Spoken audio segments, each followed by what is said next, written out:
So hello everyone, welcome to my channel chapter 108। और जैसा कि आपको पता है कि मैंने एक सीरीज़ बनाई है जिसका नाम है नो योर एग्ज़ाम। सो आज का जो एग्ज़ाम होने वाला है वो है एसएससी सीपीओ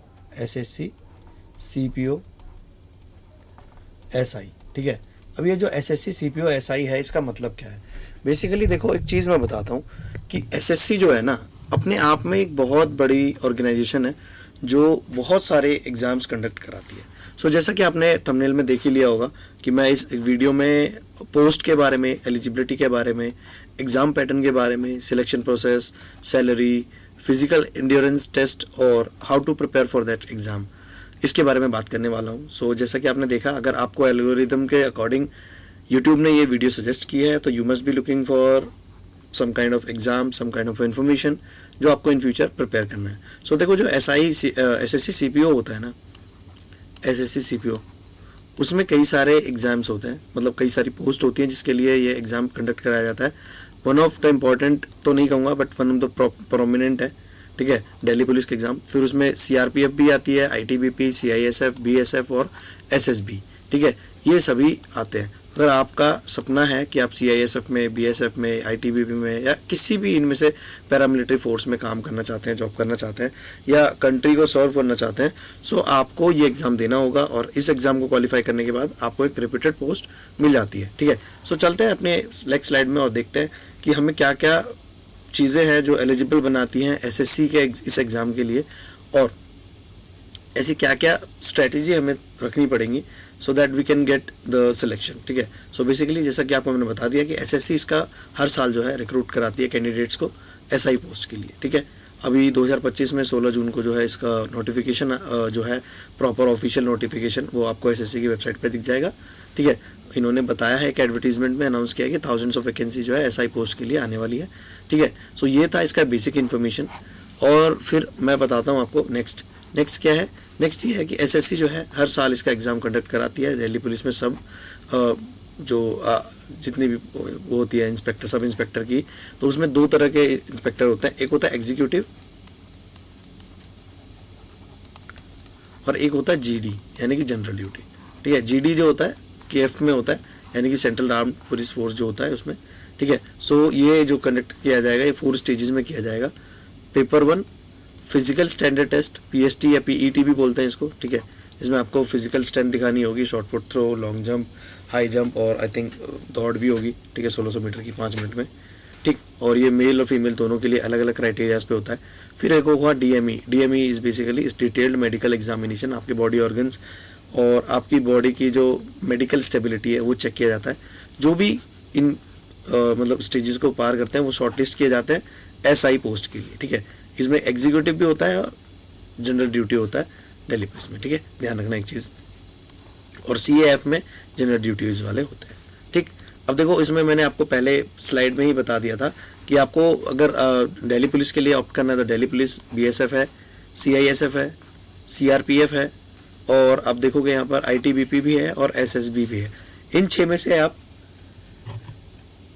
किसी एक के लिए भी ऑप्ट कर सकते हैं या फिर आप अपनी मर्जी के हिसाब से, आपके चॉइस ऑफ वर्ड के हिसाब से आप जो भी चाहें उनको ऑप्ट कर सकते हैं। सो बाकी की फर्दर इन्फॉर्मेशन क्या है, इसका जो बोर्ड है कंडक्ट कराने का वो है एसएससी। ठीक है, पोस्ट का नाम क्या है, सब इंस्पेक्टर। एग्जीक्यूटिव भी होता है और जनरल ड्यूटी भी होता है, इसको जीडी बोलते हैं शॉर्ट फॉर्म में। ठीक है, vacancies to be notified soon. Category obviously government category है। 16 जून से 7 जुलाई तक के बीच में आपको एप्लीकेशन प्रोसेस पूरा करना होगा। पेपर 1 में पीएसटी या फिर पीईटी, वही फिजिकल एंड्योरेंस टेस्ट।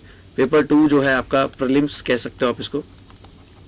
ठीक है, प्रीलिम्स, और प्रीलिम्स आपका सीबीटी होता है, कंप्यूटर बेस्ड टेस्ट, जिसकी इन्फॉर्मेशन अभी आपको आगे मिल जाएगी। ठीक है, जॉब लोकेशन दिल्ली पुलिस के लिए दिल्ली पुलिस, और अगर सीएपीएफ है, सेंट्रल आर्म्ड पुलिस फोर्स है, तो आपको फिर ऑल ओवर द इंडिया कहीं भी मिल जाएगी। ये आपकी एसएससी की ऑफिशियल वेबसाइट है। ठीक है, अगर मैं एजुकेशन क्वालिफिकेशन की बात करूँ कैफ के लिए, तो must have degree in any recognised university. कोई भी एक खास रिकग्नाइज्ड यूनिवर्सिटी होनी चाहिए जो यूजीसी में रजिस्टर्ड हो। ठीक है, फिर आप देखो इसमें एग्जीक्यूटिव मेल्स के लिए है। ठीक, candidate must possess a driving licence for LMV light motor vehicles और मोटरसाइकिल और कार दोनों के लिए होना चाहिए एक पर्टिकुलर डेट फिक्स पे, ठीक है। Physical endurance and standard test मैंने बता दिया था आपको। So don't make this mistake, many of my friend has made this mistake. ये गलती नहीं करना प्लीज़ प्लीज़, दोबारा सुन के जाओ, ये गलती मत करना कि एग्ज़ाम आपने भर दिया और आपने लाइसेंस नहीं बनवाया। जैसे ही आपने एग्ज़ाम भरा है तो मेक श्योर या तो आपके पास पहले से लाइसेंस हो या फिर आप सेम डेट में लाइसेंस के लिए भी अप्लाई कर दो, तो आपको आगे प्रॉब्लम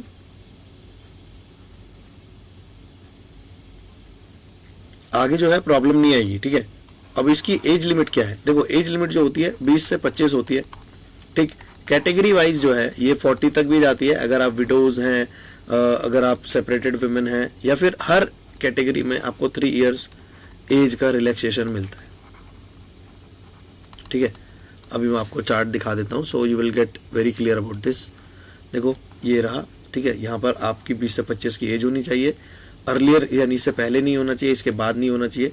20 साल मिनिमम एज है और मैक्सिमम 25 ईयर्स है, ठीक। But category wise you will get some relaxations. तो एज रिलैक्सेशंस क्या क्या है कैटेगरी वाइज देखो, अगर SC STs में देखूँ तो 5 ईयर का, OBCs में 3 इयर्स का है, और ESM जो एक्स सर्विसेज मैन होते हैं उनमें 3 इयर्स का होता है। बाकी अलग अलग आप देख सकते हो, विडोज है, डाइवोर्स्ड है, वुमेन, ऐसी कोई जुडिशरी सेपरेटेड है फ्रॉम हर हस्बैंड, और जो अभी दोबारा शादी नहीं करेगी तो उसको 35 इयर्स तक है। वही अगर कैटेगरी चेंज हो जाती है SC STs में तो 40 इयर्स हो जाती है, और अलग अलग डिपार्टमेंटल है तो 30 है, फिर अगेन OBCs में 30 इयर्स है, 3 इयर्स का ऑफ जो रेगुलर कंटिन्यूस होता है। तो अलग अलग चीज़ें जो है अलग अलग कैटेगरी में आपको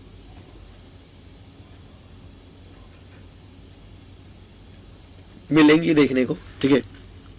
और वीडियो थोड़ी लेट अपलोड कर रहा हूँ, रीज़न है मैंने अभी एक बार वीडियो अपलोड करी तो वो वीडियो पता नहीं एनकरप्ट हो गई है, कुछ शायद कोई प्रॉब्लम था, तो I am recording this video again. But कोई नहीं यार, जब मोटिव अच्छा हो तो काम भी अच्छा होता है।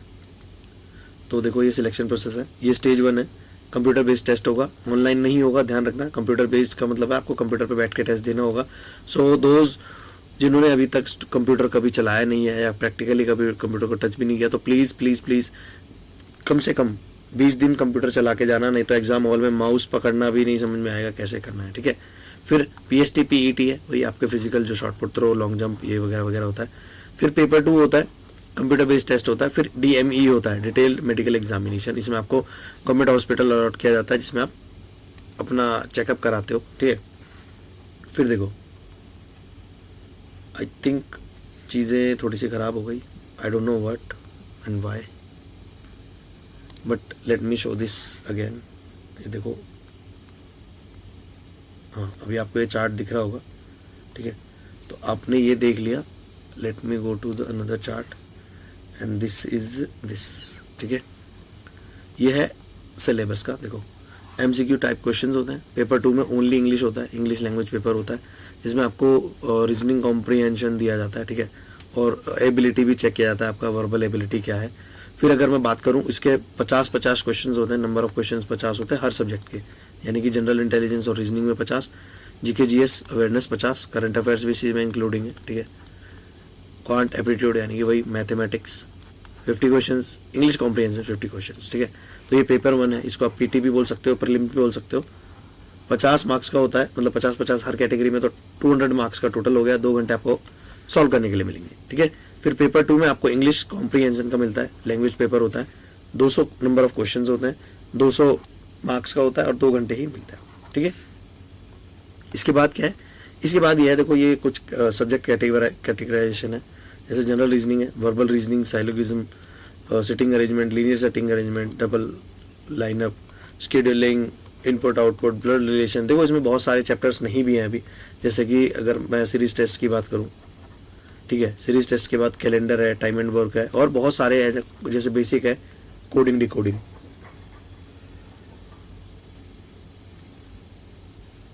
ये आपको पता होना चाहिए, ठीक है। फिर डेटा सफिशिएंसी है। फिर जनरल नॉलेज में देखो करंट अफेयर्स है, अवार्ड्स एंड ऑनर्स है, बुक्स एंड ऑथर्स है, स्पोर्ट्स, एंटरटेनमेंट, ओबिचुरीज जब कोई मतलब प्रोमिनेंट व्यक्ति, जो कोई फेमस व्यक्ति होता है जिसकी डेथ हो जाती है, उनको ओबिचुरीज बोलते हैं। इंपॉर्टेंट डेट्स, कोई इवेंट्स हो गए तो वो इवेंट्स आपको पता होने चाहिए। साइंटिफिक रिसर्च जो है पता होनी चाहिए, बेसिकली इसमें करंट अफेयर्स भी आ ही जाता है, ठीक है। So be updated with current affairs, ठीक है। फिर मैथ्स का one of the favourite, percentage, ratio, proportion, ratio percentage, data interpretation, mensuration, geometry, देख रहे हो आप सारे कितने मतलब सारे सिंपल जो है क्लास 10 तक के जो है दिए हुए। फिर इंग्लिश रीजनिंग कॉम्प्रिहेंशन में अगर मैं इंग्लिश कॉम्प्रिहेंशन में देखूं तो रीडिंग कॉम्प्रिहेंशन मिलेगा आपको, ग्रामर मिलेगा, वोकैब मिलेगा, verbal ability, synonym, antonym, active passive voice, para jumbles, fill in the blank, सारा ग्रामेटिकल पोर्शन है, सारा का सारा ग्रामेटिकल पोर्शन है। तो बेसिकली आपको यहाँ से प्रिपेयर करना पड़ेगा। अब थोड़ा सा मोटिवेशन में आपको दे देता हूँ। मोटिवेशन क्या है, सबसे पहले सैलरी देख लो, अच्छी खासी सैलरी है, 35,400 से 1,12,400 तक हो सकती है दोनों कैटेगरीज में। एक बी सी कैटेगरी के नॉन कैटेगरी गेजेटेड है और दूसरी भी बी कैटेगरीज में, तो लेवल 6 की सैलरी आपको मिल जाती है। अगर मैं कट ऑफ की बात करूं, एससी कैटेगरी में 106 है फीमेल्स के लिए, 96 है मेल्स के लिए, एसटी कैटेगरी में 98 है और यहाँ पर 88 है। तो अगर आप देख सकते हो कि अलग अलग कैटेगरी में अलग अलग कट ऑफ दी गई है, तो आप अपना कट ऑफ जो है according to your category check कर सकते हैं।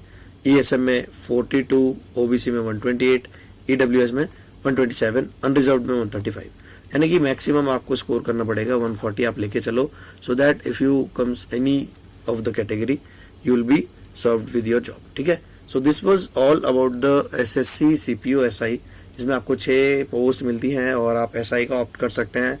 आप आईटीबीपी, एसएसबी या जो भी आपको गिवन कैटेगरीज है उसमें ऑप्ट कर सकते हैं। बट मोस्टली जो ये वीडियो देखी जा रही होगी, आई थिंक सो एसआई के लिए ही देखी जा रही होगी। भाई एसआई का अपना टोरा होता है, ठीक है, बाकी अदर जॉब्स भी अच्छी हैं बट दिल्ली पुलिस होती है। ठीक है, so this was all about the video, जिसमें मैंने आपको शेयर किया कि एसएससी सीपीओ की जो पोस्ट है, वैकेंसी जो है और आप एग्जाम कैसे दे सकते हैं, उसमें क्या क्या है। अब देखो एक चीज बताता हूं, पहले तो से थैंक्स टू योरसेल्फ। योरसेल्फ क्यों? देखो अभी 12 मिनट हो चुके हैं टोटल इस वीडियो को, when I am recording and writing this, ठीक है, and you watched this here, it means what, कि आपको ये तो पता चल गया है कि भाई आपको कुछ तो करना है लाइफ में, कुछ बनना है। ठीक है, if you are class 12 student, 10th में हो आप, या आप still preparing for government jobs या ऐसा कुछ भी अगर आप प्रिपेयर कर रहे हो, तो एल्गोरिदम ने ये तो समझ लिया है यूट्यूब के कि आपको ये वीडियो सजेस्ट करनी है so that you will get the information. ठीक है, तो इनकी ना एग्जाम जब भी आप देते हो तो आपको एक स्ट्रेटेजी बनानी पड़ती है। स्ट्रेटेजी का मतलब क्या है कि अगर आप मान के चलो 4 सब्जेक्ट हैं, जीके है, जीएस है, रीजनिंग है, मैथ्स है, इंग्लिश है, तो एक दिन में सारे सब्जेक्ट्स पढ़ोगे ना तो थोड़ा सा मतलब टफ हो जाएगा। और ऐसे बहुत से बच्चे होते हैं जिनका सपना तो होता है एसआई बनने का, लेकिन थोड़ा सा 10th में मार्क्स कम है, 12th में मार्क्स कम है, और मार्क्स अच्छे भी हैं तो पढ़ाई नहीं करी 10th 12th में, बंक पे रहे। और अगर आपको भी ऐसा करना है कि भाई आपको मतलब एसआई बनना है या कोई भी बनना है, तो डोंट वरी। ठीक है, किसी भी सब्जेक्ट को वीक, कोई भी सब्जेक्ट तभी रहता है जब हम उसे वीक समझते हैं या वीक बना देते हैं। ठीक है, सो एक फॉर्मूला बताता हूँ इसी में, और वो फॉर्मूला क्या है। पहले तो अपने आपको थैंक्स कर लेना, क्योंकि आप स्टिल ये वीडियो के एंड होने के बाद भी आप वीडियो देख रहे हो। छोटी सी स्ट्रेटेजी है, सुन लो, काम आएगी। किसी भी सब्जेक्ट का अगर आपको मतलब कोई भी सब्जेक्ट अगर आपका वीक है, ठीक, देखो सीबीएसई एक ही बुक्स फॉलो करती है, दैट इज एनसीईआरटी। ठीक है, NCERT, national council of educational research and training. तो बेसिकली ये जो है ये बोर्ड ये इसी की बुक्स फॉलो करता है। अब द थिंग इज दैट कि बचपन से जो हमें पढ़ाया गया है वो सीबीएसई से ही पढ़ाया गया सारा। ठीक, और जो वीक होगा पोर्शन वो सीबीएसई का ही तो होगा, फिर और किसी कैटेगरी का तो होगा नहीं। तो जैसे लेट्स सपोज कि बच्चों की मैथ्स बहुत वीक होती है, हमारे देखो बिहार यूपी में, स्पेशली बिहार में बच्चों की मैथ्स स्ट्रांग होती है बहुत ज्यादा, but only when you are from Bihar. Reason है उसका, ठीक है, बेसिक कैलकुलेशन का। बट अदर स्टेट्स में एज कम्पेयर टू देखें तो थोड़ी सी कम होती है। मैं बायस नहीं हो रहा, बट ये सच्चाई है, ये बोलते हैं लोग भी। ठीक, तो अभी तुम्हें क्या करना है, क्लास 6th की एनसीईआरटी से लेकर क्लास 10th की एनसीईआरटी तक बेसिक से खत्म कर डालो, just finish it, complete it. ठीक है, और फिर उसके बाद आके मेरी वीडियो पे कमेंट करना, मुझे बताना कि डिड इट हेल्प यू और नॉट। ठीक है, अगर स्टिल कोई प्रॉब्लम है कि मैथ्स में मान लो कि 2 into 2 अगर तुम्हें पता नहीं है, इतना तो यार बेसिक पता होगा, अगर नहीं पता तो प्लीज़ भाई प्रिपेयर मत करना। फिर 2 into 2 या फिर 2 का स्क्वायर 4 होता है, ये तो पता ही होगा ना। That is enough for any exam, कि अगर आपको इतनी मैथ्स आती है तो आप आगे की मैथ्स को भी क्या कर सकते हो, अच्छा कर सकते हो। 3 का स्क्वायर 3 3 9, तो ऐसे, ठीक है। अगर मैं क्यूब की बात करूँ तो 2 का स्क्वायर मतलब 2 का क्यूब इक्वल्स टू 8। अब ये कैसे होगा, 2 × 2 × 2, 2 2 4 2 8। तो अगर इतनी बेसिक मैथ्स पता है ना तो काम चल जाएगा, ठीक है। सो ये तो था मैथ्स को। और आप किसी भी सब्जेक्ट को सेम फार्मूला से कर सकते हो, यानी कि अगर आपके पास हिस्ट्री की प्रॉब्लम आ रही है, हिस्ट्री के सब्जेक्ट में ज्योग्राफी की प्रॉब्लम आ रही है, सोशियोलॉजी की प्रॉब्लम आ रही है, तो आप क्लास वाइज जा सकते हो और उनको क्लास वाइज देख सकते हो। और this was my strategy for doing all the subjects. मैं ऐसे ही अपने किसी भी सब्जेक्ट को मैंने जो स्ट्रॉन्ग किया है, ठीक है। मैंने बहुत मतलब ना के बराबर ही कोचिंग ली है। कोचिंग सिर्फ सीधी बड़े मतलब लेवल के लिए है, मैं बताऊंगा आपको बाद में। वैसे तो आपको मेरी वीडियो से पता चल ही जाएगा, ठीक है, क्योंकि मैं बहुत जल्द एक ऐसी वीडियो भी बनाने वाला हूँ कि am I able to teach you और नॉट, मैं कितना क्वालिफाइड हूँ, कितना क्या पढ़ा है मैंने, so that it will give you थोड़ा सा ट्रस्ट अबाउट मी, ठीक है। सो मिलता हूँ आपसे अपनी नेक्स्ट वीडियो में। और बहुत जल्द मेरी इंग्लिश की सीरीज़ आने वाली, जैसा कि आपको मैंने बताया था। इंग्लिश की सीरीज़ में आप रिलाई कर सकते हो फॉर गवर्नमेंट एग्जाम्स। रीज़न क्या है उसका? रीज़न ये है, देखो कि इंग्लिश, भाई मैं गवर्नमेंट स्कूल से पास आउट हूँ, पहली चीज़ बता देता हूँ। मेरा जो मतलब वन ऑफ द क्वालिफिकेशन यही है कि मैंने 10th और 12th दोनों गवर्नमेंट स्कूल से ही करी है। उसके बाद मेरी इंग्लिश अच्छी है, तो आप सोच सकते हो कि हार्ड वर्क तो किया होगा, ठीक, बिना किसी कोचिंग के, बिना किसी क्लासेस के, सेल्फ स्टडी से मैंने अच्छा किया है। सो इंग्लिश आपको अच्छी करनी है तो आप मेरे को फॉलो कर लेना, मतलब फॉलो करना मतलब मेरी वीडियोस को फॉलो करना, just that will help you to make your English good, ठीक है। मतलब इतनी तो हो जाएगी यार कि आप गवर्नमेंट एग्जाम्स दे सकते हो, आप इंटरव्यूज दे सकते हो। आपको लाइफ में जो अपॉर्चुनिटीज इंग्लिश की वजह से मिस हो जाती थी, that will not gonna miss, ठीक है। सो मिलता हूँ आपसे अपनी नेक्स्ट वीडियो में। और बहुत जल्द इंग्लिश की सीरीज जो शुरू होगी उसको देख लेना एक बार ज़रा, अगर समझ में आती है तो ठीक है, अदरवाइज तो बहुत सारे टीचर्स हैं यार, मैं ये नहीं कहूँगा कि मेरी वीडियोज़ ही देखो, ठीक है। So this was all the end मैं फिर से बोलूँगा, से थैंक्स टू योरसेल्फ कि आपने यहाँ तक अगेन ये वीडियो देखी और अपने आप को अच्छा और बेहतरीन बनाने की कोशिश करी। मिलता हूँ आपसे अपनी नेक्स्ट वीडियो में। Till then thank you.